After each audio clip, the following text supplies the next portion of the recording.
Thunder Bay moves to a new city council governance structure, which will change the day the weekly meetings are held. Good evening and thank you for joining us. I'm Ryan Bonazzo. The public will see a major format change for council meetings starting on Tuesday. The changes are to make committee and council meetings more digestible for residents and city leaders. Justin Hardy spoke with the city clerk and a few council members to get their insights. He joins us now in studio. Justin, what are they saying about these changes? Ryan, there's a lot of excitement about the efficiency. Admin says the new format should make it much easier for the public to tune in to the topics and issues they care about. The council meetings will move from Mondays to Tuesdays and now start at 4:30. The councilors we spoke to say they are largely optimistic about the change. City Council will transition to its new format, starting with the first meeting in September. Now held every Tuesday, the 3 standing committees, made up of 4 councilors plus the mayor, will have their meetings starting at 4:30, followed by the full City Council meeting at 6:30. City Clerk and Director of Legislative Services, Krista Power, says the changes will hopefully help the public connect better with council. We heard from the public that they were frustrated. Meetings were too long in their view, and they felt that council was too big. Is it really that council is too big, or is it that the meeting isn't potentially as efficient as it could be? So this is an aim to try to achieve that for them. Many members of council are excited to move to the new format.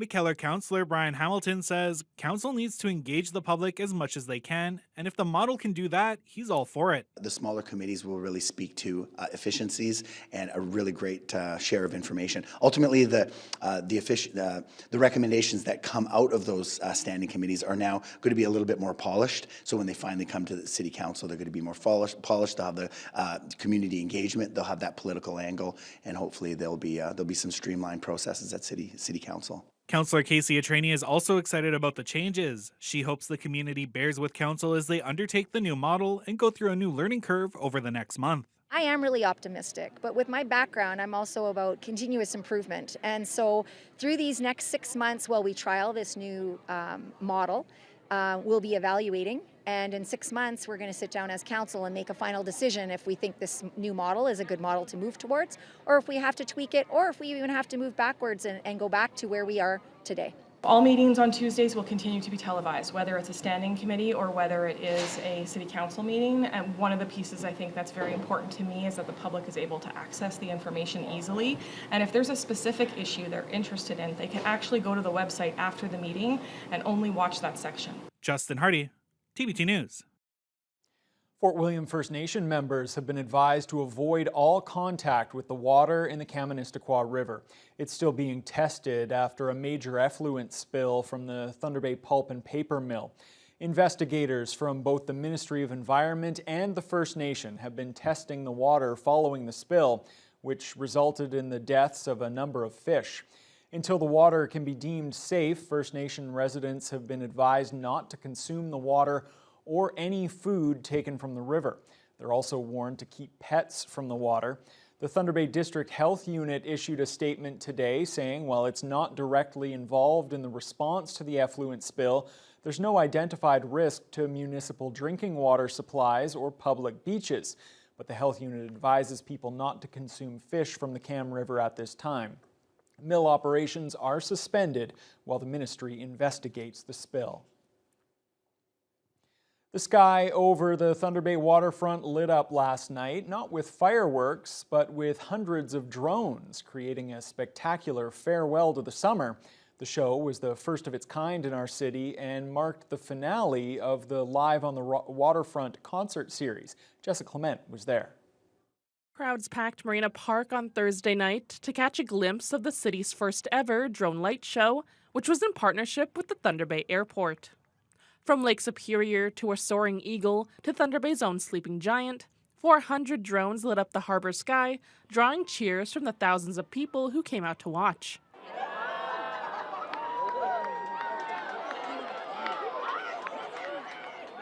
I think it was amazing. I've never seen anything like it. Yeah, I was very impressed. It brought out a sense of childhood wonder. Really, I could only imagine being a younger kid being able to watch this. It must have been incredible. I thought the show was really amazing and I loved all the colors. I liked the moose walking. I thought that was really cool. I liked it because especially the colors because it's like my first time seeing like a drone show. The high-tech display was the big finale of the Live on the Waterfront summer send-off, which included performances by Cassidy Houston, Catherine Nemec, and musical headliner the Lockyer Boys. When we interviewed them before the performance, the brothers said they were excited to open up for the drone show. I remember when we first heard about, this night and the plans to do the drone show, and I knew it was exactly the kind of thing that Thunder Bay would be excited about, and I think we see that tonight. We have so many people out here. We're going to have some great music and some pretty cool drones. I've never seen a drone show, so I'll be watching with everyone else. It's going to be exciting. I'm pumped. Thursday's drone show was supposed to be the second of two. However, a storm on Wednesday forced organizers to postpone it. Night 2 will happen on September 19th. The city's special events developer, Karen Kadolf, says they wanted to try something like this for quite a while. So in the past, we've done fireworks and that kind of stuff to close off the summer send-off. And now with no fireworks, this was something that was different. That's always something, too, that's kind of been on the radar with the new technology and all that kind of stuff, looking at drones. So we finally got the opportunity to do it, and we are very excited to be able to do it this year. The 2 drone shows cost around $100,000, with the Thunder Bay Airport paying for 2/3 of it. The next show will follow the city's Art and Culture Under the Lights event, which was already scheduled for Prince Arthur's Landing on September 19th. The drone show will be in the same spot, but the only difference, like I said, there will be different images. So if you really enjoyed what you saw last night, there's going to be some new images there that's also very exciting. So I encourage everybody to come out and embrace the drone show. Jessica Clement, TBT News. Well, the Thunder Bay Airport is taking flight with a brand new look. It was unveiled in dazzling style. Last night's drone display ended with the reveal of the new logo. It's inspired by Northwestern Ontario. The bird is a Whiskey Jack or Canada Jay with colors that reflect the landscape. But the rebrand is more than just a logo change. The airport is also adopting a new motto, "Where your stories take flight." Officials say it highlights the airport's role in connecting people, communities, and opportunities. CEO Graham Ingram notes the refresh is part of a 3-year strategic plan. And a new vision, which is essentially established us as the premier aviation gateway and key economic driver for Northern Ontario. So the old logo, it's been around for a while. It did its thing. And now with, like I said, with this new vision, it's all about getting out in front of that vision and showcasing people really what the airport's all about. MNR officials had to tranquilize a black bear today after it wandered down a residential street and climbed into some trees in a South Side neighborhood. It all happened on Heather Crescent. Resident Jackie Sulias says they noticed a police car parked near their home and later found out it was because of a bear high up in their tree. It took a few hours for the MNR to arrive. The big bear was safely sedated and put into a removal trailer. This bear showed up today, I believe it was sometime around noon. We were actually in town dealing with a family group at the time, and we had Thunder Bay Police here. They did a great job keeping eyes on the bear. They had it in the tree, and they just monitored until we had time to show up and deal with the bear. So what we have is we tranquilize the bear to sedate them. This is about a 250-pound male black bear, mature. And so what we did was we darted them out of the tree. They come down onto a crash pad, and we get them into the trap. That each bear is tagged before relocation. Werner says when the bear wakes up, it'll be given a health check and transported to an isolated area about 100 kilometers from the city and released. Premier Doug Ford says people across this province are, quote, done with spending scandals at school boards. His comments come as his education minister is floating the idea of doing away with elected trustees altogether. CTV's Spencer Turcott has more. Well, there's some good and there's some bad ones. Premier Doug Ford is referring to Ontario school boards on the province's proverbial naughty list. The Ministry of Education has been working to address ongoing cases of financial mismanagement. People are done with these school trustees wasting money. and they're done with a lot of these school boards. One case in particular, a trip to Italy last year taken by 4 trustees from the Brant Haldeman Norfolk Catholic District School Board. School board trustees decided it'd be a great idea to fly to Italy, spend $120 some odd thousand on their junket and their trip, have a great time in Italy, and say it's for Italian artwork, and bring back $100,000 of Italian artwork. In total, the trustees racked up a bill of nearly $190,000. They also splurged on luxury car rentals, high-end hotel stays, and fancy dinners. Education Minister Paul Calandra ordered a review of the school board and for the amounts owing for the trustees' travel expenses to be repaid fully within 30 days. Last time I went to schools, it's the kids' paintings and everything else that are on the wall, not $100,000 of Italian artwork. Since then, Calandra appointed supervisors to take over and make decisions for some of Ontario's biggest school boards. In an email to CTV News, the minister's press secretary said the current school board governance structure is outdated and needs to be modernized, saying, all options, including changes to governance and the role of elected trustees, are on the table. My initial reaction is one of grave concern. The recent comments have the president of the Canadian School Boards Association worried about the thought of getting rid of school board trustees. Alan Campbell says having an education system centralized at Queen's Park strips communities of their democratic voice and prevents schools from being responsive and representative of a community. It's reckless and it's irresponsible. And so the message needs to be to Minister Calandra that he needs to do away with this proposal. It's catastrophic. Meanwhile, the Premier is backing his education minister's crackdown on school boards. We're going to make sure they balance their books, and I know Minister Calandra is doing a phenomenal job. Spencer Turcotte, CTV News, Kitchener. Preparations are underway for the 113th annual Hymers Fall Fair, which runs Sunday and Monday at the Hymers Fairgrounds. This year's theme is tailgates and tractors. Visitors can expect horse and cattle shows, farm animals, children's activities, live entertainment, local vendors, and traditional agricultural exhibits ranging from baked goods and preserves to knitting and crocheting. Awards will also be handed out for the top animals, from roosters to rabbits. Sunday's main meal will feature barbecued beef, while Monday marks the return of the popular turkey dinner. Hymers Agricultural Society President Laura Lone encourages everyone to head on down. If you want to bring the kids out to something that's going to be for sure a family fun event, then I would definitely come to the Hymers Fall Fair. There's something for everyone, doesn't matter how old you are, you're going to enjoy it, and it's just a wholesome fair all around and a fun time for the weekend. The Hymers Fair runs from 9 to 6 on Sunday and 9 to 5 on holiday Monday. Directions, ticket prices, and more are available on the Hymers Fair website. Well, the August winner of the Thunder Bay 50-50 draw is a married mother of 3 from Timmins.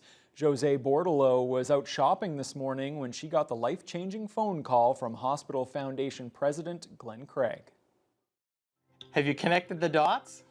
I have. You have won. Store, I just had to walk out. Oh, you're out shopping? Yes. Well, your budget has increased by a little bit. All right, how much? $2,355,290. Holy. You are now a multi-millionaire. You made my day, that's for sure. Bordelot says she's been buying Thunder Bay 50-50 tickets for a while, and when she woke up this morning, she thought about the possibility of getting that big phone call. She and her husband Louis plan to use the money to help their 3 daughters who are all getting married and have just bought new homes, so perfect timing for that. Tickets for next month's 50-50 are now on sale with the grand prize draw on September 27th.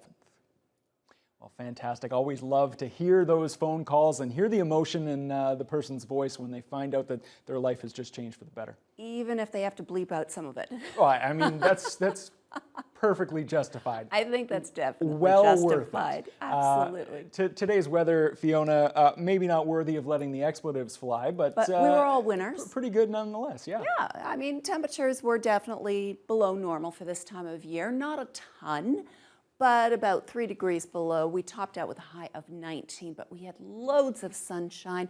That was after an early morning low of 3 Celsius, a little bit cooler than we were actually expecting to hit, but it's all those areas along the lake shore that are feeling especially cool today.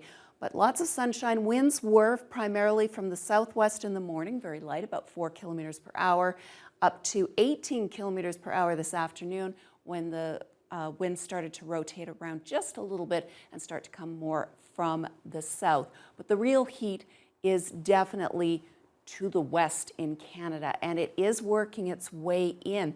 Temperatures well above normal in Red Lake. They're currently at a high of 27 for today, but the Humidex right now under partly cloudy skies feels like 31. They did have mostly sunny all day. It's just been in the last hour that a little bit of cloud cover started to roll in, but definitely a beautiful evening. More sun as you head south into Kenora and Fort Frances.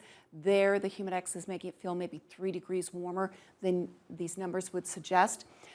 However, northwestern Ontario seems to be kind of divided into 2 areas. You've got areas to the west of Uppsala and Armstrong where they're very seasonal or above, and then you hit lots of sunshine in Armstrong and Greenstone, but only 20 Celsius. And along the North Shore, even cooler still, 18 in Nipigon, 14 in Marathon and Wawa, 16 in Sault Ste. Marie under partly cloudy skies, and no Humidex to report, so you can't even trick yourself into thinking it's warmer than it is. Now, tonight in the city of Thunder Bay, we're going to be back into the double-digit lows, 10 Celsius under partly cloudy skies starting around sometime after midnight. But the flow will continue to be from the south 5 to 10 kilometers per hour, and as we head into the long weekend, all right, so the bad news is there is a minimal chance of showers. The good news is it is a minimal chance, maybe 30% of an afternoon shower, but otherwise mix of sun and cloud to start the weekend. After that, lots of sunshine, and after that, we've got higher temperatures than expected, maybe a few degrees. So it's going to wrap up the long weekend in a beautiful way, and I really suggest folks enjoy it, because the first week of September is going to be a rather harsh reality check, and I'll explain that later on in the news hour. Okay, well, we will just continue to hold on to that good weather news Warm that is thoughts. just on the horizon. Warm thoughts. Warm thoughts indeed.